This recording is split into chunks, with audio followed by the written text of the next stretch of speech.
Harold Bennett has always been good with his hands. For the past 30 years, he's been the go-to handyman in the small town of Pine Grove. He can fix just about anything: leaky faucets, broken steps, rusty hinges. But when Martha Stevens calls him about a damaged fence, something different happens. She offers him tea before he starts the work. They talk, they laugh, and for the first time in years, they both feel something they thought was long gone. Sometimes the simplest repairs lead to the most unexpected discoveries. And sometimes two people who've given up on love find it in the quiet moments between fence posts and afternoon tea. Martha Stevens stood at her kitchen window, watching the morning fog lift from her garden. Her hands, slightly trembling, arranged and rearranged two teacups on the counter. One, a delicate bone china piece from London with hand-painted roses. The other, a sturdy ceramic mug from a small pottery shop in Vermont. She debated using matching cups, but decided against it. At 72, she was too old to pretend to be something she wasn't. The clock on the wall ticked steadily toward 9. Harold Bennett would arrive soon to look at the fence. Just a routine repair call, she reminded herself, smoothing her silver hair and adjusting her cardigan. Yet she'd spent an unusual amount of time selecting both her outfit and these teacups. The London cup had been a gift from her late husband James during their only trip abroad together. The Vermont mug she'd bought herself 5 years after his passing, during her first solo vacation. Different pieces from different lives, but both told her story. A truck's gentle rumble broke the morning quiet. Martha peered through her lace curtains to see an old blue pickup pulling into her driveway. The vehicle showed its age, but was impeccably maintained, much like its owner, she thought, as Harold Bennett stepped out. He moved with the deliberate care of someone who'd learned to pace himself, his silver hair neat under a worn canvas cap. He retrieved a weathered leather toolbox from the truck bed. She'd heard about that toolbox. According to town gossip, it had belonged to his father, and Harold had used it to fix everything, from Mrs. Anderson's antique grandfather clock to the community center's temperamental furnace. Martha took a deep breath and opened her door before he could knock. "Mr. Bennett," she said, managing a smile she hoped didn't betray her nervousness. "Thank you for coming, Mrs. Stevens." He tipped his cap, his blue eyes kind behind wire-rimmed glasses. "And it's Harold, please." "Then you must call me Martha." She stepped back, gesturing to the kitchen. "I thought perhaps, would you like some tea before we look at the fence?" The morning's still quite cool. Something flickered in his expression. Surprise, maybe, or pleasure. "That would be very kind, thank you." She led him to her sunny kitchen, where the mismatched cups waited. Harold's eyes lingered on them for a moment, and Martha felt a sudden urge to explain. The fancy one was from London. The other, she hesitated. "Well, sometimes life gives us unexpected collections." Harold set his toolbox down carefully. "Best kind of collections there are," he said, settling into a chair. "Every piece with its own story." Martha poured the tea, Earl Grey with a hint of bergamot. Her hand trembled slightly, and a few drops spilled onto the saucer of the London cup. Before she could apologize, Harold spoke. "My wife Jane." He paused, then continued softly. "She collected salt and pepper shakers, every shape you could imagine. When she passed, I couldn't bear to pack them away. They're still lined up on my windowsill, catching the morning light." Martha handed him the Vermont mug, their fingers brushing briefly. "How long ago?" 8 years this October." He took a careful sip. "Perfect tea. James, my husband. It'll be 10 years this spring." Martha settled into her chair, cradling the London cup. "He always said I made terrible tea. Too strong." Harold's eyes crinkled at the corners. "Then he didn't know good tea. This is exactly right." They sat in comfortable silence for a moment, the morning sun warming the kitchen, their mismatched cups somehow looking right together on the old oak table. Through the window, Martha could see her damaged fence, 3 sections partially collapsed after the last storm, others leaning precariously. She'd been worried about finding someone trustworthy to repair it.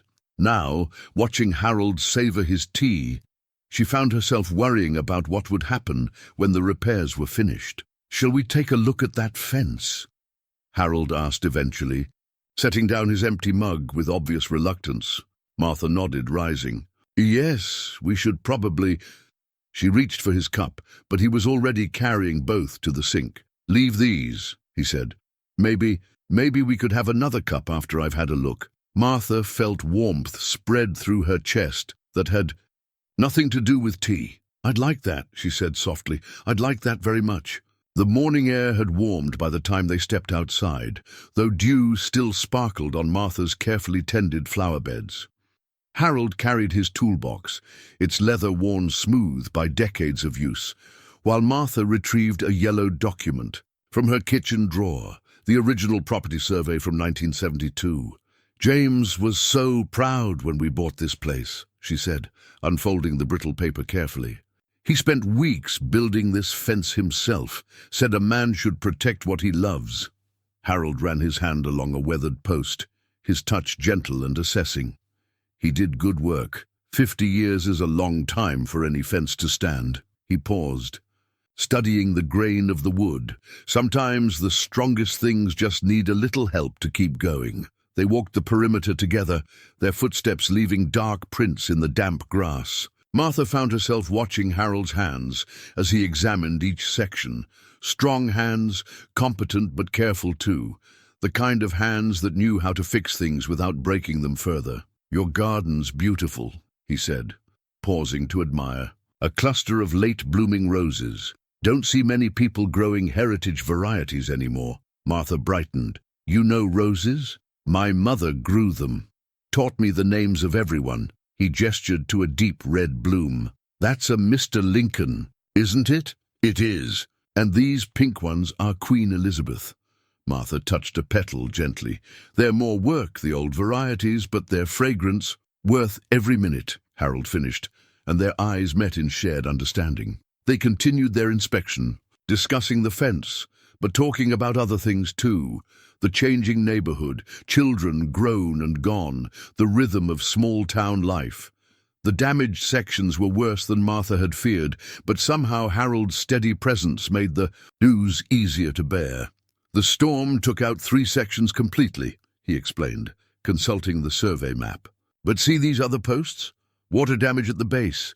They'll need replacing too, or they'll bring down more sections in the next big wind." Martha's heart sank. "That sounds extensive and expensive." Harold folded the survey carefully, his movements deliberate. "It's not a small job," he admitted, "but we can do it in stages. Tackle the urgent parts first, then work our way around as time and budget allow." He glanced at her. "I've got other jobs, but I could come a few mornings. Each week, if that suits you." The way he said "we" settled something in Martha's chest she hadn't realized was unsettled. "That would be perfect," she said, trying not to sound too pleased. "And perhaps more tea between stages." Harold's smile reached his eyes, crinkling the corners. "I'd like that. Though I should warn you," he gestured at the fence's extensive damage, "this could take quite a few cups of tea to fix properly." "Well then," Martha said, surprising herself with a touch of mischief, "we'd better make sure I keep plenty on hand." They walked back toward the house, Harold pointing out other small repairs he'd noticed, a loose shutter, a step that needed reinforcing. Martha found herself mentally rearranging her morning schedule, imagining more quiet conversations over, steaming cups, more shared moments in the garden's early light. At his truck, Harold set down his toolbox and pulled out a small notebook, its pages dog-eared from use. "I can start next Tuesday," he said, making careful notes. "Weather should be good all week." Martha nodded, already looking forward to it. "Tuesday is perfect." As he drove away, Martha stood watching until the old blue pickup disappeared around the corner. The damaged fence still leaned, the repairs still loomed, but somehow none of it seemed as daunting as before. She touched the Mr. Lincoln rose as she walked back inside, its fragrance lingering on her fingers like a promise of things to come. Tuesday arrived with the kind of autumn morning that made everything look gilded. Harold pulled up at exactly 8:30, his notebook resting on the passenger seat with a carefully planned schedule inside. He'd spent more time than usual organizing, his week spacing out the fence work in a way that might have been less efficient but would stretch the project into a longer time frame. The smell of fresh coffee mingled with tea greeted him at Martha's door. She'd set out both beverages, along with some homemade scones. "I wasn't sure which you preferred in the morning," she explained, a slight flush coloring her cheeks. "Coffee to start the day," Harold said, settling into what was already becoming his chair at her kitchen table. "Tea for civilized conversation." Martha laughed, a warm, genuine sound that made her whole face light up. "And which is this?" "Both, I'd say." He reached for a scone. "Did you make these?" "My mother's recipe." Though she'd be horrified at how they turned out. She was English, you see, said American flour never quite worked right for proper scones. Harold took a bite. "They're perfect." And they were. Just the right balance of crumbly and moist. Like their maker, he thought, a blend of delicate and sturdy. After breakfast, they headed out to the fence. Harold had brought new posts, carefully selected from the lumberyard for their quality. His father had taught him that lesson early. Always start with the best materials you can afford. The wood remembers how you treat it, he'd said. Martha watched as he began removing the first damaged post. "Can I help?" she asked. Harold looked up, surprised and pleased. Most clients left him to his work. "Actually, yes. Could you hold this level?" They fell into an easy rhythm. Martha proved to be a capable assistant, anticipating his needs and asking intelligent questions. When she went inside to get them water, Harold found himself watching the door for her return.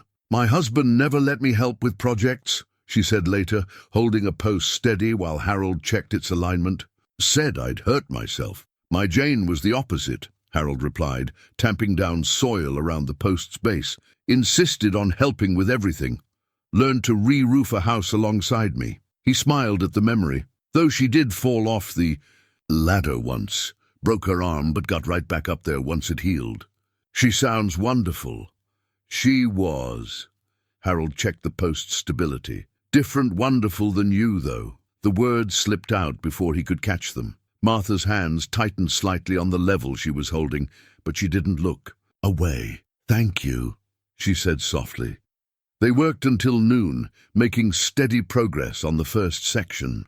Harold found himself noting little things about Martha, how she hummed unconsciously while concentrating, the precise way she arranged their tools, her quiet strength when helping lift the heavier pieces. During their water break, Martha brought out an old photo album she'd found. "I thought you might like to see what the fence looked like when it was new." They sat on her porch steps, shoulders almost touching as she turned the pages. The photos showed a young couple in front of a freshly built fence, their faces bright with pride and hope. "James had never built anything before this," Martha said, touching the image gently. "He was an accountant. Numbers were his thing, but he was so determined to do this himself." Harold understood that determination. Sometimes we do things not because we're good at them, but because they matter. Martha looked at him then, really looked at him, and Harold felt something shift between them, like a fence post settling into its proper place. "Yes," she said, "exactly that." The rest of the afternoon passed in comfortable work and easier conversation. When Harold packed up his tools, the sun was starting to soften towards evening. One section of fence stood properly repaired, its new wood stark against the weathered grey of the old. "It'll weather to match," Harold assured her, seeing her gaze on the contrast. "Give it time," Martha nodded. "Time," she repeated softly. "We've got that, haven't we?" Harold closed his toolbox, his movements deliberately slow. "Yes," he said. "I believe we do." Over the next few weeks, their mornings developed a comfortable pattern. Harold would arrive at 8:30, and Martha would have breakfast waiting. Not just tea and coffee anymore, but proper meals served from her mother's old dishes. She found herself waking earlier each day, eager to try recipes she hadn't touched in years. One morning, while searching for her mother's scone recipe again, Martha pulled out an old metal recipe box from the back of her cabinet. Its blue paint was chipped and the lid stuck slightly, but inside was a lifetime of handwritten cards. "What's that you've got there?" Harold asked, arriving to find her sitting at the kitchen table, cards spread out before her. "My history," Martha said, holding up a card stained with butter marks. "Mother's recipes, mostly. Some from my grandmother, a few I collected myself over the years." She smiled, touching one particularly worn card. "This was the first thing I ever cooked. For James. Beef stew. It was terrible, but he ate every bite." Harold pulled up his chair closer than usual. "May I?" Martha pushed some cards toward him. Her mother's precise handwriting filled each one, with notes in the margins. "Add more butter for company. Edward prefers less pepper. Martha's favorite for birthdays. Your mother taught you." "To cook?" Harold asked, handling the cards with the same care he showed his tools. "She tried." Martha laughed softly. "I was a reluctant student, too busy with books and dreams of teaching. I didn't understand then that recipes could be stories, too." Harold picked up a card that was clearly newer than the others, the handwriting different. "And this one?" "Oh." Martha felt her cheeks warm. "That's my addition, lemon bars. I've been experimenting with the recipe this week. Thought you might. That is, if you'd like to try them." She stood quickly, going to the counter where a covered plate waited. Harold's eyes crinkled as she set it before him. "You've been baking for me. Well, I had to do something with all these recipes I'm rediscovering." She tried to sound casual, but her heart beat faster as he took his first bite. Harold closed his eyes briefly. "Perfect," he said. "Just the right balance of sweet and tart." Martha sat back down, pleased. Mother would say they're not proper. Lemon bars. Her recipe used fresh lemons from her garden in England.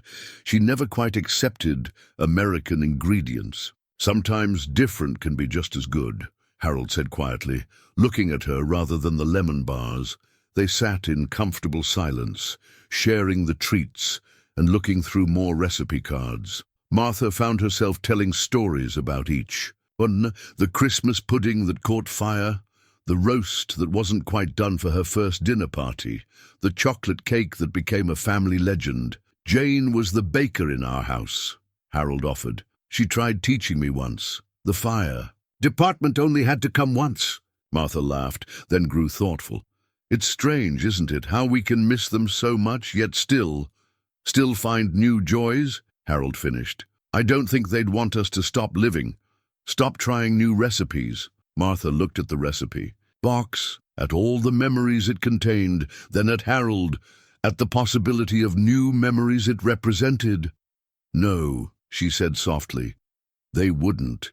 The morning sun streamed through her kitchen window, catching the silver in Harold's hair, warming the old recipe cards, making everything glow a little brighter. Outside, the partially repaired fence stood as a testament to work in progress, to things being slowly, carefully mended. "I should get to work," Harold said eventually, though he made no move to rise. "That fence won't fix itself." "No rush," Martha replied, pouring them both more coffee. "The fence has waited this long. It can wait a few more minutes." Harold smiled, reaching for another lemon bar. "Yes," he said, "I suppose it can." Harold always kept his father's old weather radio in his truck. It had seen better days, its antenna bent and casing scratched, but it still picked up the emergency broadcasts clearly. That Thursday morning, its static-filled warning about an approaching storm system made him hesitate before driving to Martha's. He called her first, something he'd never done before. "Perhaps we should skip today," he suggested, listening to the distant rumble of thunder. "Weather's turning bad." "Nonsense," Martha replied. "The coffee's already made. Besides, a little rain never hurt anyone." He could hear the smile in her voice, and found himself smiling too. "Give me 10 minutes." The sky darkened as he drove, clouds building like mountains on the horizon. Martha was waiting at the door, concern creasing her forehead as she looked upward. "Maybe you were right about the weather," she admitted as he hurried inside, "though I'm glad you came anyway." The weather radio crackled from his pocket. Harold pulled it out, adjusting the dial until the voice came through clearly. Severe thunderstorm warning, high winds, potential for damage. Is that a weather radio? Martha leaned closer to listen, her shoulder brushing his. James had one just like it. Used to drive me crazy with its warnings. Dad never went anywhere without his. Said weather was the one thing you couldn't argue with, only prepare for. Harold set it on her kitchen table. Saved my life once. During a tornado in '82. Martha's eyes widened. You were in a tornado? Before he could answer, a tremendous crack of thunder shook the house. The lights flickered once, twice, then went out. Well, Martha said into the sudden darkness, I suppose that decides our morning plans. Harold's eyes adjusted slowly, making out Martha's silhouette by the grey stormlight coming through the windows. She moved with surprising confidence through the dark kitchen, retrieving candles and matches from a drawer. Emergency supplies are something else James insisted on, she explained, lighting the candles. Their warm glow created an intimate circle at the kitchen table, though I admit I haven't had much cause to use them since he passed. The storm intensified, rain hammering against the windows, wind howled around the house corners, and they could hear things hitting the sides, small branches probably. The fence, Martha started worriedly. We'll have to wait, Harold finished firmly. No sense worrying about it now. Another thunderclap, closer this time. Martha jumped slightly, then tried to cover it with a laugh. Sorry, I've never quite gotten used to storms. James used to, she trailed off looking embarrassed. Used to what? He'd tell me stories to distract me. Silly things usually. Like the time he tried to fish during a storm and ended up having to hide in a hollow tree with a family of raccoons. Harold smiled in the candlelight. Did I ever tell you about the tornado? Martha shook her head, leaning forward slightly. I was checking roof damage after a storm, much like this one. Dad's weather radio started squawking about a tornado warning, but I thought I had time to finish up. He paused as wind rattled the windows. I was wrong. What happened? Found myself clinging to a chimney while lawn furniture flew past like it had wings. Learned 2 things that day. Always listen to the radio's warnings and never argue with nature's timeline. Martha's laugh was interrupted by another thunderclap. Unconsciously, she moved her chair closer to Harold's. Your turn, he said gently. My turn? For a story. Seems only fair. She thought for a moment, then smiled. Did I ever tell you about the time I tried to bake bread during a power outage? James came home to find me with flour everywhere, trying to read the recipe by flashlight. They traded stories as the storm raged, their voices soft in the candlelit kitchen. The weather radio crackled occasionally with updates, but they paid it less attention as time went on. Martha found some cookies in the pantry, and they shared them with cold coffee, neither mentioning how their chairs had somehow moved even closer together. When the lights finally came back on, they both blinked in surprise, as if waking from a dream. The storm had passed, leaving behind a strange sense of intimacy, like a secret shared. I should check the fence, Harold said reluctantly, standing. Make sure nothing's come down? Martha nodded, gathering the candles. Of course, I'll come with you. They stepped outside into the rain-washed air. The fence had survived mostly. One loose board had come down, but nothing serious. Yet as they stood looking at it, Harold realized something had shifted during those candlelit hours. Like the air after a storm, everything felt clearer, fresher, full of possibility. I can fix that board tomorrow, he said. If you'd like, I would. Martha replied softly. I would like that very much. The Pine Grove Gazette wasn't much of a newspaper. 8 pages on a good week, mostly filled with church announcements and high school sports scores. But in a town of their size, it was still the primary source of local news. Martha noticed, at first, a small photo in the community section, herself and Harold at Miller's Hardware, selecting paint samples for the fence. The caption read, Local handyman Harold Bennett assists longtime resident Martha Stevens with home improvements. She might not have thought much about it, except for how carefully the word assists had been chosen, or how the photo showed them standing closer than she remembered, Harold pointing at a colour swatch while she smiled up at him. The whispers started at her weekly bridge club. Martha pretended not to notice how conversation would pause when she approached, or how Agnes Wilson's eyebrows rose meaningfully whenever Harold's truck was mentioned. "He's just fixing my fence," she said finally, after the third significant look was exchanged over cards. "Of course he is, dear," Agnes replied, dealing the next hand. "Though I hear he's taking his time about it. Very thorough work." That same afternoon, Harold's daughter Rachel called him.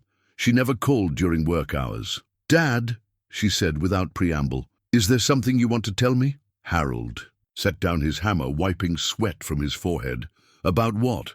"Mrs. Peterson from church called. Said she saw you and Martha Stevens having breakfast at the diner on Tuesday. Said you looked comfortable." "We were discussing the fence work," Harold replied, though they'd actually been talking about their favorite books. Martha, it turned, outshared his love for mystery novels. "Dad," Rachel's voice softened, "it's been 8 years since Mom. If there's something, I just want you to be happy." Harold looked across Martha's yard, where she was deadheading roses in her garden. She felt his gaze and looked up, offering a small wave. "I am happy," he said simply. The next morning they met for their usual breakfast. Martha seemed preoccupied, pushing her eggs around her plate. "Everything all right?" Harold asked. She hesitated, then pulled out the Gazette. "Have you seen this?" Harold studied the photo. "Good shot of the paint samples," he said carefully. "Harold." Martha's voice held a mix of amusement and anxiety. "People are talking. Small towns always talk. Gives them something to do between Harvest Festival and Christmas Parade. And you don't mind?" He set down his coffee cup. "Do you?" Martha thought about it. About the knowing looks at Bridge Club, the whispers at the grocery store, about how none of it bothered her as much as she'd expected. "No," she said slowly. "I don't think I do." "Good." Harold reached across the table and for the first time deliberately took her hand. "Because I was thinking of asking you to the community center's Friday night dance." Martha's heart did a small skip. "People will definitely talk then. Let in them." His thumb traced small circles on her palm. "Might give them something worth talking about." Later that day, Martha ran into her son Michael at the post office. He was holding a copy of the Gazette. "Mom," he started, but she cut him off. "Yes, Harold Bennett is fixing my fence. Yes, we have breakfast together. Yes, he's taking me to the dance on Friday. And no, I don't need anyone's permission or approval." Michael blinked, then smiled slowly. "Actually, I was going to say he seems like a good man. Dad would have liked him." Martha felt tears prick at her eyes. "You think so?" "Dad always said you had excellent taste." He hugged her. Something he hadn't done spontaneously in years. "Just be happy, okay?" That evening, as Harold packed up his tools, Martha told him about the conversation with Michael. "Rachel called me too," he admitted. "Seems our children are ahead of the town gossip, and that doesn't worry you." Harold looked at the fence, now nearly half repaired, at the garden where they'd worked together that morning, at the woman who had somehow become the best part of his days. "The only thing that worries me," he said, "is that I might step on your toes at the dance." Martha laughed, the sound carrying across the yard like music. "Good thing we have plenty of time to practice then." Martha's garden journal had seen better days. Its green leather cover was worn soft at the corners, its pages rippled from pressed flowers and years of notes written in different inks. She'd started it the year James died, when the garden became less hobby and more lifeline. Now she sat on her garden bench, adding a new entry. "H suggests moving roses to south fence line once repairs complete. Good idea. Better morning sun there." She smiled, remembering how naturally Harold had slipped into helping her with the garden between fence repairs. "Those look like planning notes," Harold said, appearing with 2 mugs of coffee. He'd started, feeling comfortable enough to go into her kitchen on his own, knowing where she kept everything. Guilty. She accepted a mug, shifting to make room for him on the bench. "I'm thinking about what you said about the roses." "Ah." He settled beside her, their shoulders touching. The great rose migration of 2025. Don't tease. It's a big decision. Those bushes have been there for 20 years. Harold nodded. Serious. Now, sometimes things need moving to grow better. Martha looked at him sideways, hearing the deeper meaning in his words. Even old, established things. Especially those. He took a sip of coffee. Speaking of which, I noticed your compost. Heap needs turning. Want help? Martha stared at him. You want to help me turn compost? I want to help you with anything that makes you smile like you do when you're working in this garden. She felt warmth spread through her chest that had nothing to do with coffee.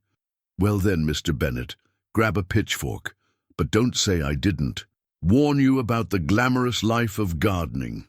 They worked together easily, turning the rich soil while Martha explained her composting system.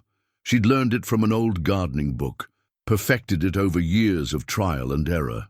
Harold listened intently, asking questions that showed genuine interest. Jane never understood gardening, he said, pausing to wipe his brow. Said she couldn't see the point of growing things you could buy at the store. James was the same. Called it my dirt hobby. Martha smiled at the memory.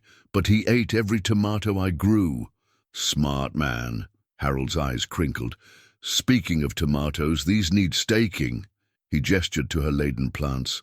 I've got some bamboo poles in my truck. Martha watched as he fetched the poles and began gently tying up heavy branches. His hands, so capable with tools, were surprisingly delicate with the plants. You've done this before, she observed. Mother's garden. Every spring, he secured. Another branch. She taught me that gardening is like life. You have to know what needs support and what needs freedom to sprawl. Martha opened her journal again, adding his words to her notes. Harold noticed. You're writing down what I said. I write down all the good advice. She showed him pages of accumulated wisdom, sketches of garden layouts, pressed flowers from significant moments. See, here's the first rose that bloomed after James passed. And here's when I learned about companion planting. Harold's fingers traced the dried petals carefully. And now, Martha wrote the date at the top of a fresh page. Now I'm writing about how sometimes the best gardens grow from unexpected seeds. They worked through the morning, moving from compost to weeding to planning the new rose bed. Martha found herself noting how naturally they moved together, anticipating each other's needs, sharing tools without words. The fence can wait till tomorrow, Harold said when she mentioned the time. Garden's got its own schedule. Martha looked at her journal, at the new pages filled with their shared plans. She'd been writing alone in it for so long. Now, somehow, it felt like a collaboration. Harold? He was measuring the south fence line, planning for the roses. Thank you for understanding about the garden. He turned to her, sun catching the silver in his hair. Thank you for sharing it with me. Martha added one more note to her journal. Today, everything blooming. The photo albums sat on Martha's coffee table like a silent jury. She'd brought them out when Michael called to say he was driving up from the city, wanting to show Harold some old family pictures.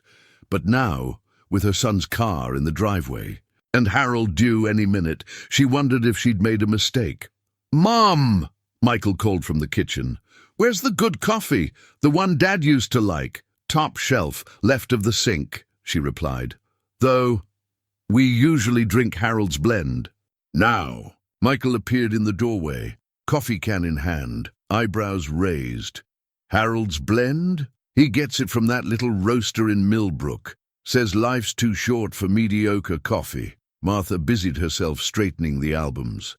He's quite particular about it. Is he? Michael's tone was carefully neutral. And how often does Harold share his particular coffee here? Before Martha could answer, they heard the familiar sound of Harold's truck pulling up. Michael moved to the window, watching as Harold retrieved not his toolbox, but a paper bag from the local bakery. Brings breakfast too, does he? Michael. Martha's voice held a warning. The doorbell rang, a formality Harold hadn't observed in weeks, clearly for Michael's benefit. Martha opened the door to find Harold looking uncharacteristically nervous, holding the bakery bag like a shield. "Good morning," he said carefully. "Hope you don't mind. I brought those cranberry scones you like." "The ones from Anderson's?" Michael asked from behind his mother. "Dad used to get those." A moment of tension stretched between them until Martha stepped aside. "Come in, Harold." Michael was just making coffee. "Your coffee, actually," Michael added. "Mum says you're quite the connoisseur." Harold managed a smile. "Just know what I like." He held out his hand. "Good to properly meet you, Michael. Your mother talks about you often." Michael shook his hand, studying the older man. "Funny, she's been talking about you a lot too." They settled in the living room, the photo albums between them like a bridge, or a barrier. Martha served Harold's coffee in his usual mug, a fact Michael didn't miss. "I thought we might look at some old pictures," Martha said brightly. "Harold's never seen—" "Mom," Michael set down his coffee. "Can we just talk about what's happening here?" Martha stiffened. "We're having coffee and scones. You know what I mean." He gestured to the room, the comfortable domesticity of it all. "This arrangement." "Arrangement?" Martha's voice went quiet in a way Harold recognized as dangerous. "You barely know each other. And suddenly he's here every day, drinking coffee from Dad's mug." "It's not your father's mug anymore," Martha interrupted. "It's Harold's. Just like that's Harold's coffee. And yes, he brings me scones and helps in my garden. And we're going to the dance on Friday. And no, it's not an arrangement. It's—" She looked at Harold, finding strength in his steady gaze. "It's just us, finding something we didn't expect." Harold reached for her hand, a gesture so natural now he didn't think about it until he saw Michael's expression. "Your mother's right," Harold said quietly. "We weren't looking for this, but sometimes life gives you a second chance at happiness. Your father and my Jane, they gave us wonderful lives. Now we're trying to build something new, different, but no less real." Michael picked up one of the albums, opening to a photo of his parents' wedding day. "Dad really loved you, Mom." "Yes," Martha said softly, "and I loved him. Always will. But love isn't. It's not a finite thing, Michael. It grows, changes, makes room." She reached for the album, turning to a later page. A family picnic, James teaching Michael to fish. "See how happy your father was here? That's what he wanted for me. For all of us.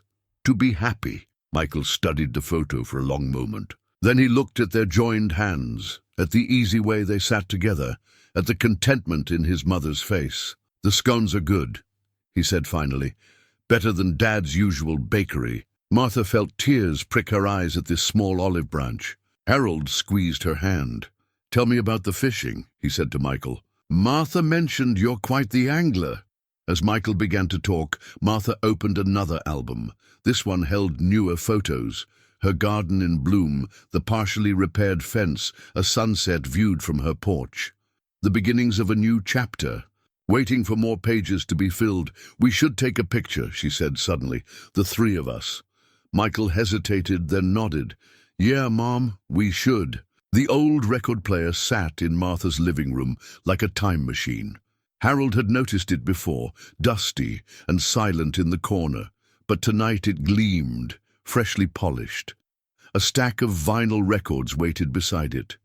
"James and I used to practice here," Martha explained, handling a record with careful fingers. "Before the monthly dances, he had 2 left feet when we first met. Jane was the dancer in our house," Harold admitted. "I mostly just shuffled along behind her." Martha smiled, placing the record on the turntable.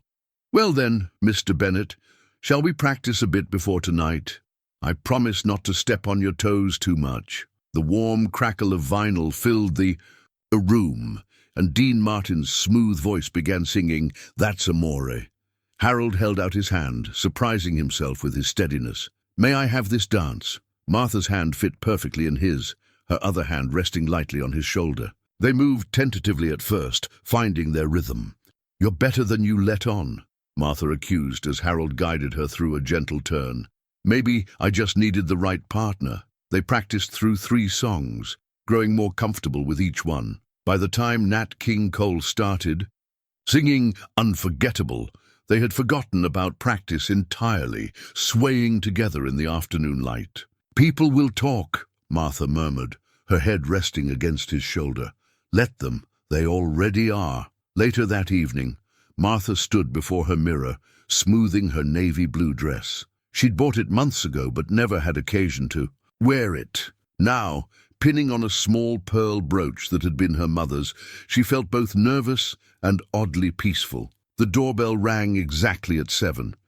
Harold stood there in a pressed suit, holding a small corsage of white roses. "From your garden," he explained. "Seemed fitting." Martha's hands trembled slightly as he pinned it on. "It's perfect." The community center was transformed by strings of white lights and crepe paper decorations. As they walked in, Martha was acutely aware of heads turning, conversations pausing. Harold's hand at the small of her back steadied her. Agnes Wilson intercepted them immediately. "Martha, dear, and Mr. Bennett, how nice, isn't it?" Martha replied sweetly, taking Harold's arm. "Harold, shall we dance?" He led her to the dance floor, just as the band started playing Moon River. Other couples moved aside slightly, creating a small space that felt more like a spotlight. But when Harold took her in his arms, the watching eyes faded away. They moved together as naturally as they had in her living room, though now their steps had more sureness, more intention. Martha caught glimpses of familiar faces, some smiling, some whispering behind hands. She saw Rachel across the room, watching with an expression that slowly softened from concern to understanding. "Okay?" Harold murmured as they turned. "More than okay." As the evening progressed, others joined them on the dance floor. Martha was surprised by how many people came up to chat, to include them in conversations, to treat them as what they were becoming. A couple. During a break, Harold brought them punch. "Your son called while I was getting ready," he said.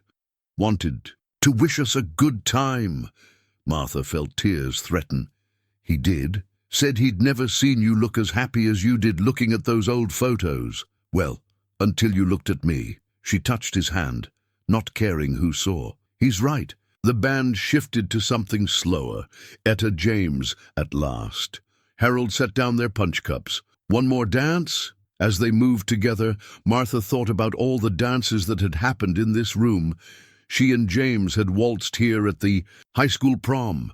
They'd brought Michael here for his first teenage dance. After James died, she'd stopped coming entirely. Now here she was, starting again. Different music, different partner, different kind of love, but just as real, just as precious. "Penny for your thoughts," Harold said softly. "Just thinking about how life surprises you. If someone had told me 6 months ago that a broken fence would lead to this..." Harold's arm tightened slightly around her waist. "Best repair job I've ever taken." As the song ended, Martha realized she didn't want the evening to end. There was still so much to say, to share, to discover. "Coffee?" she suggested. "At my place?" Harold smiled, helping her with her coat. "I thought you'd never ask." The medical bill lay on Martha's kitchen table, its crisp white paper stark against the worn wood. Harold had tried to hide it in his pocket when he first came over, but Martha had seen it fall when he reached for his coffee. "It's nothing," he insisted, but his face was still too pale, the shadows under his eyes too dark. "Just a routine check after the dizzy spell. Routine checks don't come with bills marked cardiac unit," Martha replied quietly. She hadn't meant to see that part, but the red lettering had caught her eye. "Why didn't you tell me?" It had happened 3 days ago. They'd been working on the fence's final section when Harold suddenly grabbed the post for support, his face going grey. Martha had never felt such terror as when she saw him sway, his usually steady hands trembling. "I didn't want to worry you," Harold sighed, seeing the hurt in her eyes. "Martha, I'm fine. Really, just got a bit overheated. And the doctor wanted to be thorough because of my age?" "Your age." Martha's voice sharpened. "You mean our age. The age where we're supposed to be sensible and tell people who care about us when something's wrong." The tremor in her voice made Harold reach across the table, taking her hand. "I'm sorry. You're right. I should have told you." Martha gripped his hand tightly, remembering how James had dismissed his own symptoms, how quickly everything had changed. "I can't—" She stopped, steadying herself. "I can't lose someone else like that. Not again." Understanding dawned in Harold's eyes. "Martha!" He moved his chair closer, their knees touching. "I'm not going anywhere. The tests were all clear. Just need to take it a bit easier, maybe let you help more with the fence. And the garden?" Her attempt at lightness wavered. "Especially the garden." He smiled, but his eyes were serious. "Though the doctor did suggest I find less strenuous activities, maybe more afternoon teas, evening walks. Harold Bennett, are you using a health scare to court me properly?" "Depends. Is it working?" Martha looked at their joined hands, at the medical bill that had terrified her, at the man who had somehow become essential to her days. "Yes," she whispered. "Yes, it is." Later that afternoon, they sat on her porch swing, watching the sunset paint the nearly finished fence in golden light. Harold's color was better, his breathing easy and regular under her watchful eye. "I called Rachel," he said suddenly. "Told her about the hospital visit." Martha tensed slightly. "And? She's coming for dinner next week. Said it's time she got to know the woman who's making sure her father takes care of himself." "Am I?" Martha asked softly. "Taking care of you." Harold turned to face her, his expression tender. "Better than anyone has since Jane. You know, she made me promise, near the end, that I wouldn't shut myself away. Said life was too precious to waste being lonely. James said something similar." Martha's voice caught. "Said he'd haunt me if I spent the rest of my life talking only to my roses." They sat in comfortable silence as the sky deepened to purple. From somewhere nearby, crickets began their evening chorus. "I have a follow-up appointment next week," Harold said finally. Would you come with me?" Martha felt the weight of what he was asking, not just company for a doctor's visit, but partnership, sharing, trust. "Of course. The fence might have to wait a bit longer to be finished." "Good." At his surprised look, she smiled. "Gives us more time for those afternoon teas you mentioned." Harold's arms slipped around her shoulders, natural as breathing. "I like the sound of that." The medical bill still lay on the kitchen table, but it had lost its power to terrify. Instead, it had become something else. A reminder that time was precious, that love was worth the risk of loss, that caring for someone meant accepting both their strength and their vulnerability. "Harold, I'm glad you're okay." He pressed a gentle kiss to her temple, there first. "More than okay, Martha, more than okay." The box of old letters had been in Martha's attic for years, gathering dust alongside Christmas decorations and outgrown children's toys. She hadn't planned to bring them down, but Harold's health scare had stirred something in her. A need to connect past and present, to understand how love could be both eternal and evolving. "What's all this?" Harold asked, finding her surrounded by envelopes at her kitchen table.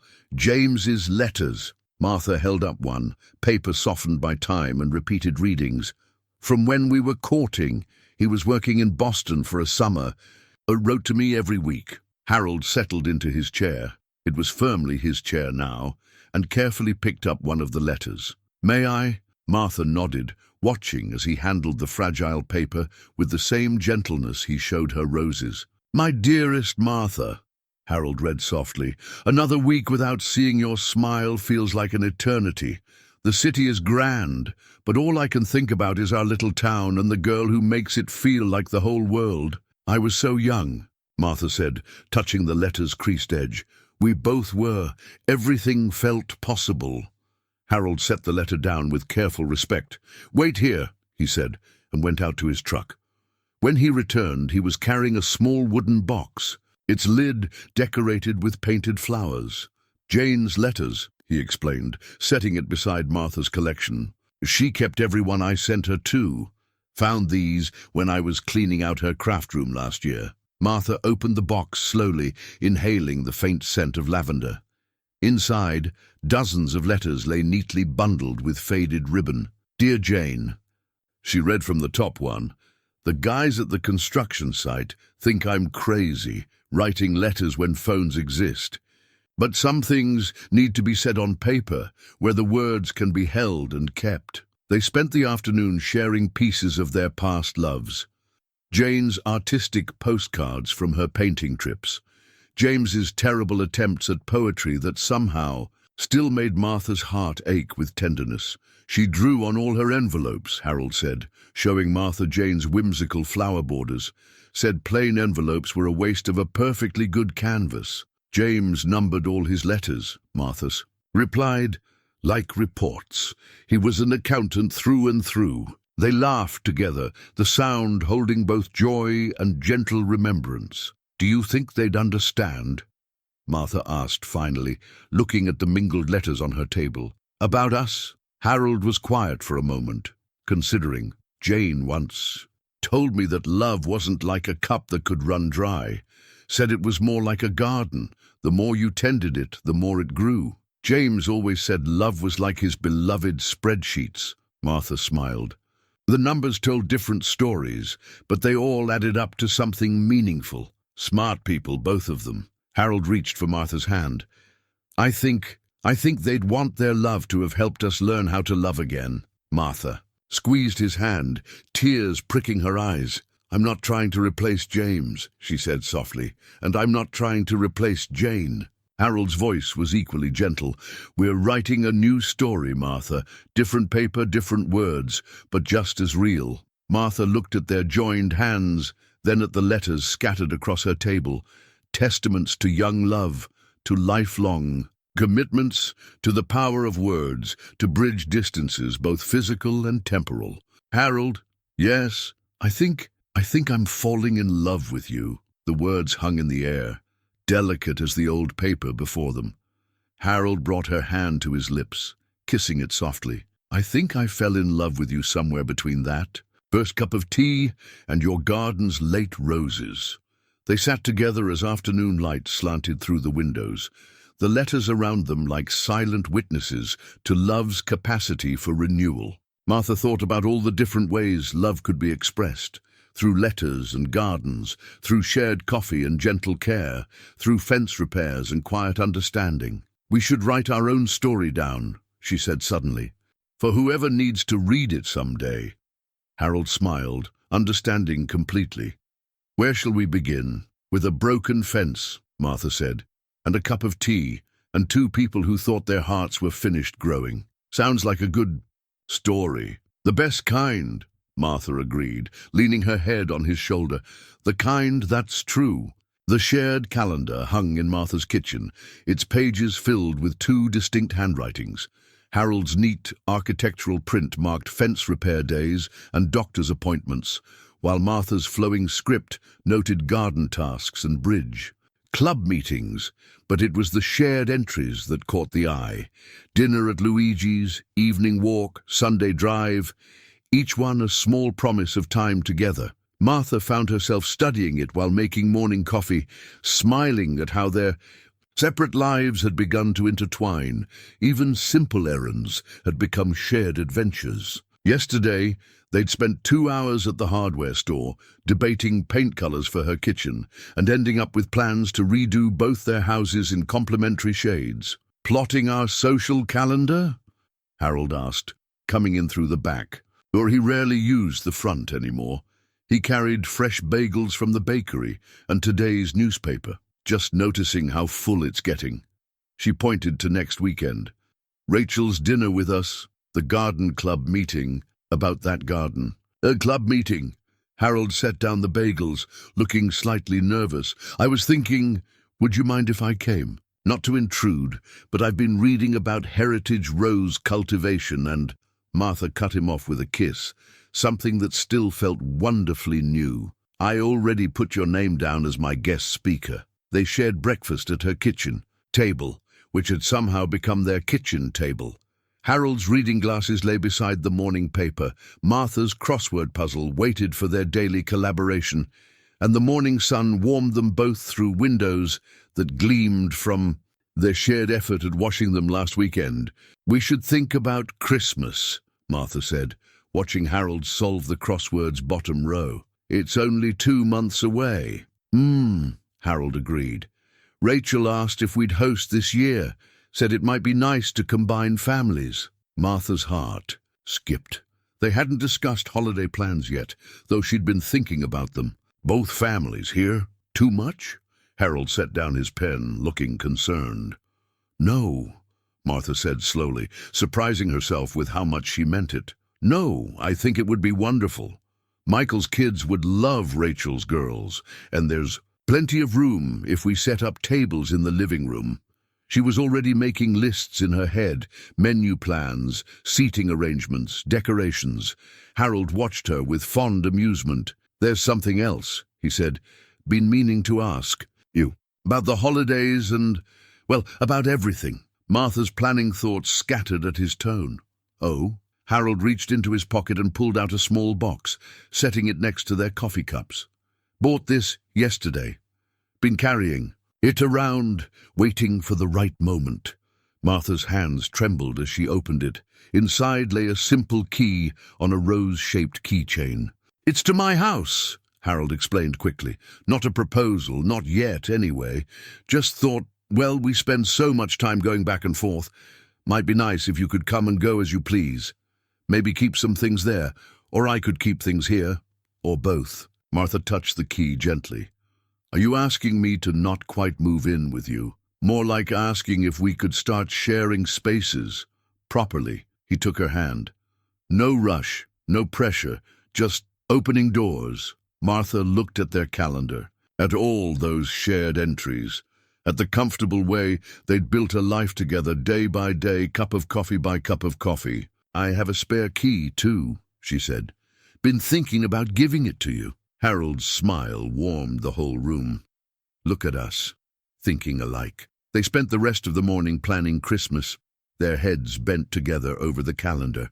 Martha drew little stars next to special dates, the garden club meeting, Rachel's dinner, Michael's visit with the grandchildren. Harold added notes about which days would be best for putting up outdoor lights, when to get a tree, when to start baking cookies. We'll need more calendar space, Martha observed as they filled the December page. Good thing I bought a new Harold produced a larger calendar from his bag. More room for our plans. Martha looked at the blank pages waiting to be filled, at the key that represented so much more than access to a house, at the man who had repaired not just her fence, but her heart's capacity for joy. Our plans, she repeated softly. I like the sound of that. The box of Christmas decorations almost didn't make it down from the attic. Martha stood at the bottom of the pull-down stairs, watching Harold navigate the narrow space with the oversized cardboard box. Careful, she called up. James labeled that box heavy, holiday hazard. Now you tell me, Harold grunted. But his eyes twinkled as he carefully maneuvered down. The box was marked in James's precise handwriting, complete with the year 1987, and a detailed inventory of contents. It was 3 weeks before Christmas, and they'd decided to start decorating early. Both families were coming for dinner tonight, a practice run, Martha called it, for the bigger holiday gathering. She'd been cooking since dawn, the kitchen filled, with familiar holiday scents, cinnamon, vanilla, roasting turkey. Should we open it? Harold set the box down, gently. Martha nodded, though her hands hesitated on the worn cardboard flaps. She hadn't opened this particular box since James died. Inside lay the special decorations, the ones with stories attached. The first item they lifted out was a hand-blown glass angel, its wings touched with gold. Michael made this in art class, Martha explained. He was so proud, carried it home like it was made of diamonds. Harold held it up to the light. Beautiful workmanship for a kid. He was 14. James had just taught him to drive. They'd gone out practicing and hit a curb, both. Came home laughing about it. Michael made this as a Christmas thank you. They continued unpacking. A string of vintage lights James had rescued from his mother's attic, the star Michael's daughter Emma had crowned their tree with last year, handmade ornaments from school projects and scout meetings. Wait here, Harold said suddenly, and went out to his truck. He returned with a small box of his own, similarly weathered. Thought maybe, We could blend them? Martha's heart swelled as they began combining their decorations. Harold's collections told their own stories. The wooden train his father had carved, the delicate paper snowflakes Jane had cut during her last Christmas, the mismatched stockings. His daughters had insisted on keeping well into adulthood. They were hanging the last of the ornaments when the doorbell rang. Rachel arrived first, carrying a pie and looking nervous until she saw the decorations. "Dad's train!" she exclaimed. "You brought it!" She turned to Martha. "He used to let us play with it even though it was Grandpa's, said joy was meant to be shared." Michael and his family arrived next, the grandchildren running straight to the tree. 8-year-old Emma stopped short when she saw her star. "Grandma, you found it?" "Of course," Martha hugged her. "It's our special star. And look," she pointed to the glass angel. "That's what your daddy made when he was young." "Like my age?" "A bit older, but just as special." The house filled with family noise, children exploring combined holiday treasures, adults sharing stories of Christmases past. Rachel's girls taught Emma a hand-clapping game, while Michael and Harold discussed plans for a treehouse in the spring. In the kitchen, Martha and Rachel worked side by side, putting final touches on dinner. "Dad seems happy," Rachel said softly. "Happier than I've seen him in years." Martha stirred the gravy, choosing her words carefully. "We both are. In a different way than before, but just as real," Rachel finished. "Mom would have liked you, you know. She always said Dad needed someone who could match his quiet strength." Tears pricked Martha's eyes. "Thank you," she whispered. Dinner was a cheerful chaos of past plates and overlapping conversations. The children discovered they shared a love of building snow forts, while the adults found common ground in embarrassing stories of their parents' attempts at technology. "Remember when Dad tried to send his first text?" Rachel laughed. "Took him 10 minutes to find the letter M. Moms know better," Michael added. "She still prints out her emails to read them." "I do not," Martha protested, but she was laughing too. After dinner, they gathered around the tree, its lights casting a warm glow over their blended family. The decorations from both households twinkled together.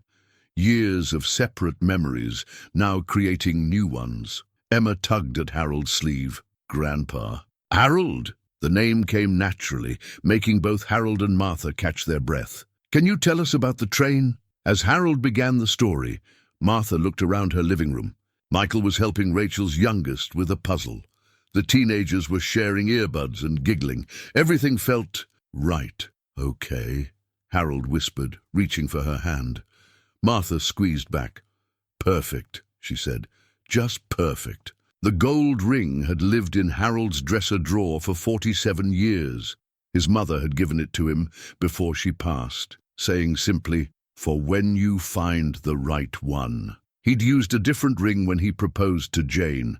They'd chosen it together, a delicate thing with a small diamond that suited her artist's hands. But this ring, his mother's ring, with its simple band and gentle wear marks that spoke of a lifetime of love, this was the one for Martha.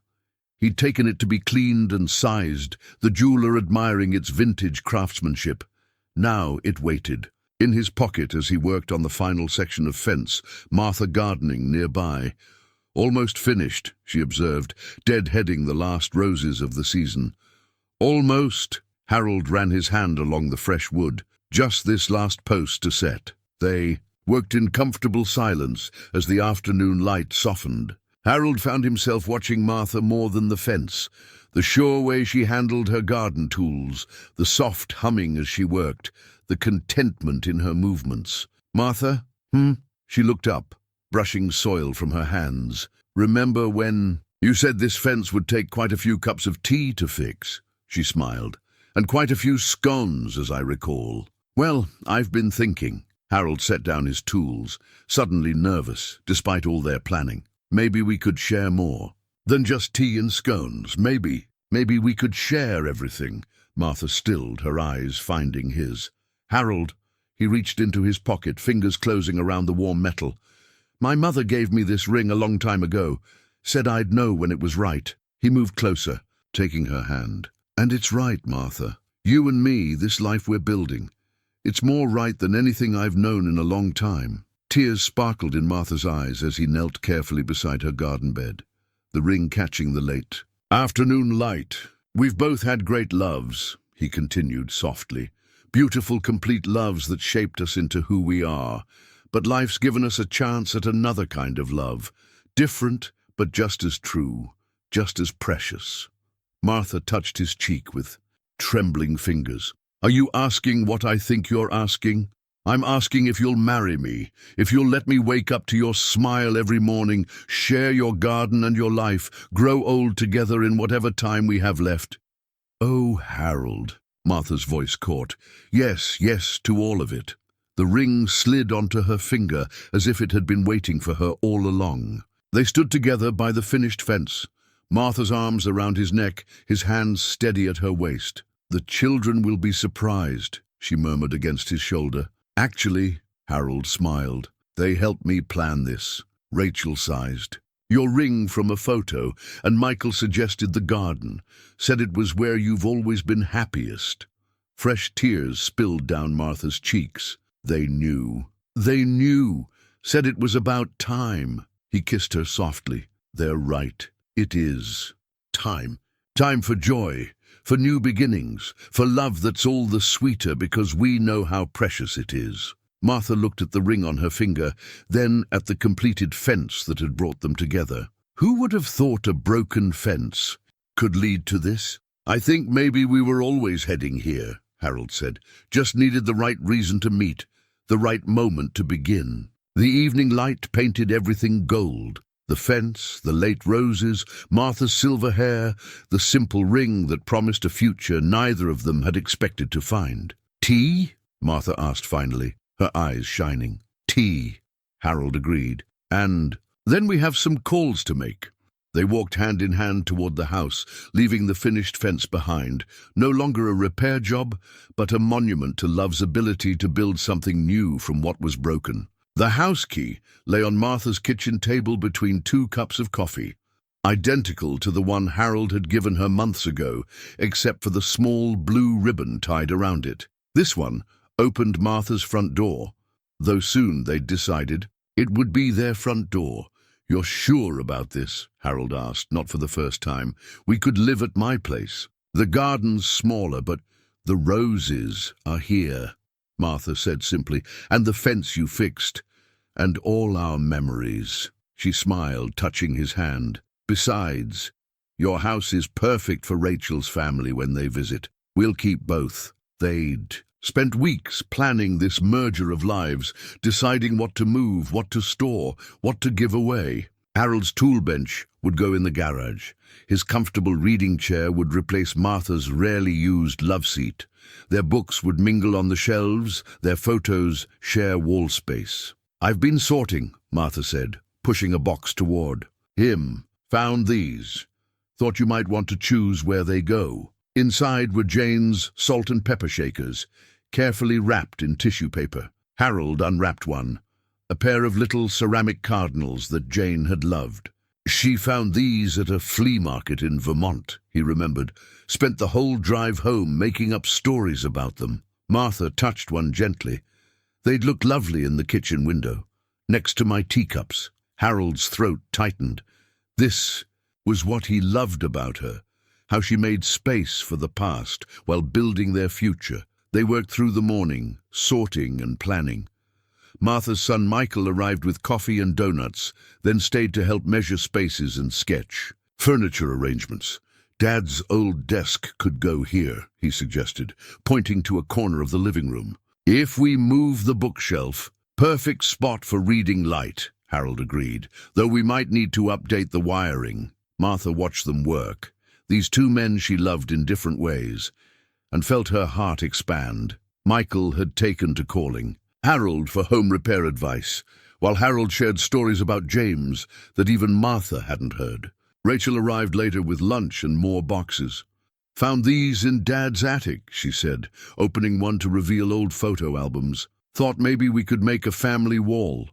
All of us? Martha hugged her future stepdaughter. I'd love that.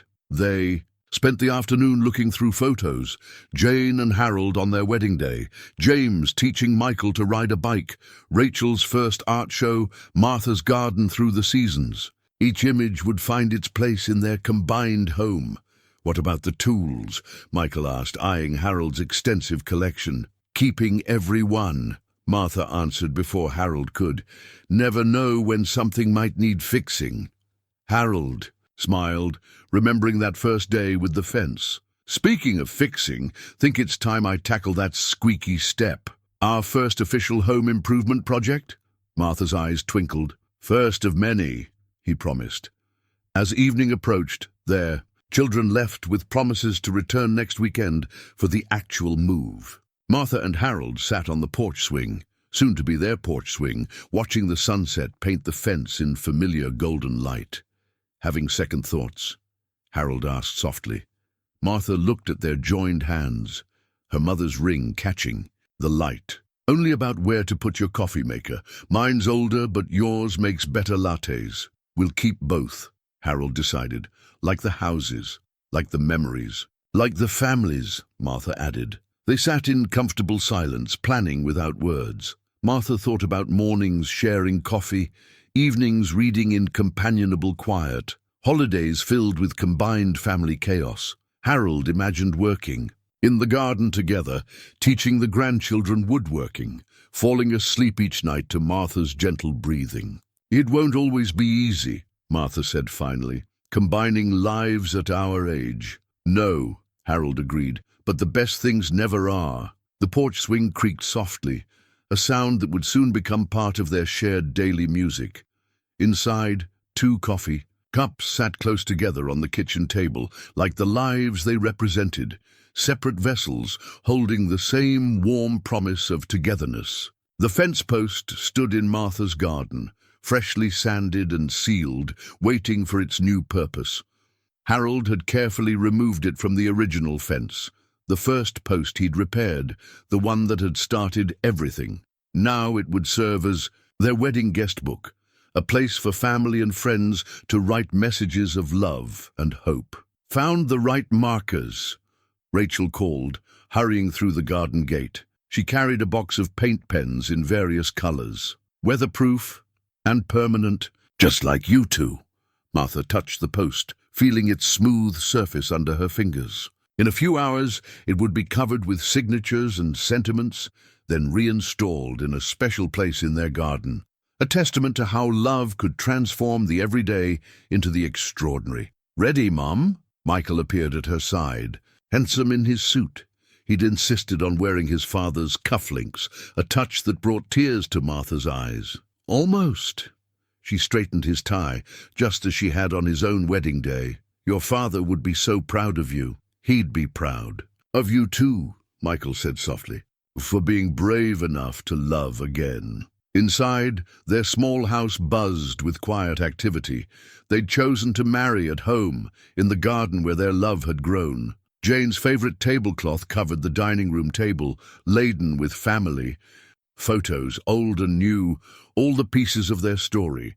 James's crystal glasses waited to be filled for toasts, their past and present mingled as naturally as the roses and wildflowers in Martha's bouquet. Harold waited in their bedroom, respecting the tradition of not seeing the bride before the ceremony, even though they'd shared morning coffee as usual. His voice carried down the hall as he spoke with his daughters, their laughter warming the house. Martha stood before her mirror, smoothing her pale blue dress. She'd chosen it for comfort and elegance, something that felt true to who she was now. A string of pearls, her mother's, graced her neck, and a single rose from their garden was pinned at her waist. You look beautiful, Emma, her granddaughter, announced from the doorway, like a garden fairy queen. Martha held out her arms, and Emma ran into them, careful not to wrinkle the dress. Thank you, sweet girl. Ready to be our flower attendant? Emma nodded solemnly. She took her duties seriously, having practiced scattering rose petals along the garden path all week. The afternoon light softened to gold, their signal to begin. Martha heard their small gathering of guests finding their seats in the garden, the gentle murmur of voices mixing with birdsong and the rustle of leaves. "It's time," Rachel said, appearing with Martha's bouquet. She hugged her future stepmother tightly. "Welcome to the family." Officially, Michael offered his arm, and Martha took it, her heart full and steady. The music began, not the traditional wedding march, but a gentle violin piece that Jane had once performed at a community concert. Another thread connecting past and present. Harold waited beneath the rose arbor, his eyes finding hers immediately. He looked handsome in his suit, but what struck Martha most was his expression, a mix of joy, wonder, and absolute certainty. Emma led the way, scattering petals with artistic precision. The guests stood, but Martha hardly noticed. She saw only Harold, only their shared future stretching out before them like a well-tended garden. Their vows were simple, crafted together over evening tea and morning coffee. They spoke of friendship blossoming into love, of the courage to begin again, of gratitude for second chances. When Harold's voice caught on the words, "For all our remaining days," Martha squeezed his hands, understanding completely. After the civil officiant pronounced them married, their first kiss as husband and wife was gentle, comfortable, perfect. The small crowd applauded, and Martha saw tears in more than a few eyes. The guest book post quickly filled with messages. The grandchildren decorated the bottom with careful hearts and flowers. Friends and family added their wishes, each message becoming part of the post's new story. "Look," Harold said later, as they swayed together to their first dance. He nodded. Toward the post, where their children had written together, "Love builds the strongest fences." Martha leaned her head on his shoulder, feeling the rightness of everything. The familiar garden around them, their blended family sharing stories and laughter. The years ahead, waiting to be lived together. "Happy?" Harold whispered. Martha thought of that first day, of broken fence posts and hesitant cups of tea, of how life could surprise you with joy when you least expected it, of love that was deeper for being seasoned by time and experience. "More than happy," she said. "Complete." The new garden bench faced the fence, positioned perfectly to catch both morning sun and afternoon shade. Harold had built it himself, a wedding anniversary gift marking their first year together. Its center slat bore a small brass plaque, "Where love grows and fences hold." Martha sat there now, watching Harold teach their youngest granddaughter how to prune roses. His hands moved with the same gentle precision he'd shown that first day, working on the fence, guiding tiny fingers to find the right angle for the cut. "Like this, Grandpa Harold." "Perfect, Lucy, just perfect." He helped her add the cutting to Martha's collection basket. "Now, what did Great-Grandma Jane always say about roses?" "Handle them gentle, but don't be afraid," Lucy recited. "Just like love." Martha smiled, remembering how naturally the children had absorbed both families' stories. Jane's salt and pepper shakers still caught sunlight in the kitchen window. James's photo still held pride of place in the living room. But now these treasures shared space with newer memories. Wedding photos, family gatherings, quiet moments. Caught on camera when no one was looking, the fence post guest book had weathered beautifully, its messages fading just enough to look like they'd always been part of the wood. They'd positioned it where the repair work had first begun, a testament to how broken things could become foundations for something new. "Tea time," Harold called, helping Lucy gather her gardening tools. It had become a family joke, their dedication to afternoon tea, but the ritual held meaning beyond mere habit. Each cup represented another day chosen together, another moment, savored. Martha went inside to prepare the tea tray, pausing to admire the family wall they'd created. Photos branched out like a well-tended tree. James and Jane in their youth, Harold and Martha's wedding day, children growing up across decades, grandchildren adding new shoots to old growth. Different frames, different eras, all part of one continuing story. "Need help?" Harold appeared in the kitchen, Lucy skipping ahead to wash her hands at the sink. "Always." Martha replied, the word holding years of meaning. They worked together with practiced ease, Harold slicing the lemon pound cake while Martha arranged cups, still mismatched, still perfect. Lucy carefully carried napkins to the porch, serious about her role in their daily ceremony. Rachel called. Earlier, Harold mentioned, adding honey to the tray. She's finished the photo book of the fence's story. Wants to give it to us at the family dinner Sunday. Martha touched his hand. Our story, you mean? Same thing, isn't it? He smiled. Best repair job I ever took. Outside, the afternoon light painted everything in familiar gold. The garden bloomed with shared effort, Harold's vegetables mingling with Martha's flowers, new plants finding homes alongside heritage roses. The fence stood strong, no longer marking a boundary, but embracing the life they'd built together. Lucy had arranged herself primly on the bench, clearly anticipating the grown-up ritual of afternoon tea. "Tell me again," she asked as they settled beside her, "about how you fell in love." Martha exchanged glances with Harold. They'd told the story so many times, but it never grew old. "Well," Martha began, "it all started with a broken fence." "And a cup of tea," Harold added. "And two people who thought their hearts were finished growing," Martha continued, echoing words from their wedding vows. "But they weren't, were they?" Lucy's eyes shone. "No, sweetheart." Harold took Martha's hand, his thumb brushing over her mother's ring. They were just waiting for the right moment to bloom again. The late afternoon wrapped around them like a warm shawl. From the kitchen came the familiar sound of the screen door opening, Michael arriving early for dinner, his voice mixing with Rachel's as she pulled up too. Soon the house would fill with family noise, with shared stories and overlapping conversations, with the beautiful chaos of love multiplied. But for now, Martha savored this quiet moment. She looked at her husband of 1 year, partner of her heart for longer, and saw everything that mattered. Past honor and present joy, shared grief transformed to shared gratitude, love that was both vintage and new. "More tea?" she offered, lifting the pot. "Always," Harold replied, the word an echo of all their yesterdays, a promise of all their tomorrows. The fence stood behind them, strong and sure, no longer needing repair but standing, as testimony to how love builds, mends, grows, endures. Just like the couple who sat before it, sharing tea and cake with their granddaughter, their faces warmed by the same sunset that had witnessed their first meeting, when a broken fence had led to a mended heart, and the simple act of sharing tea had opened the door to love's second spring.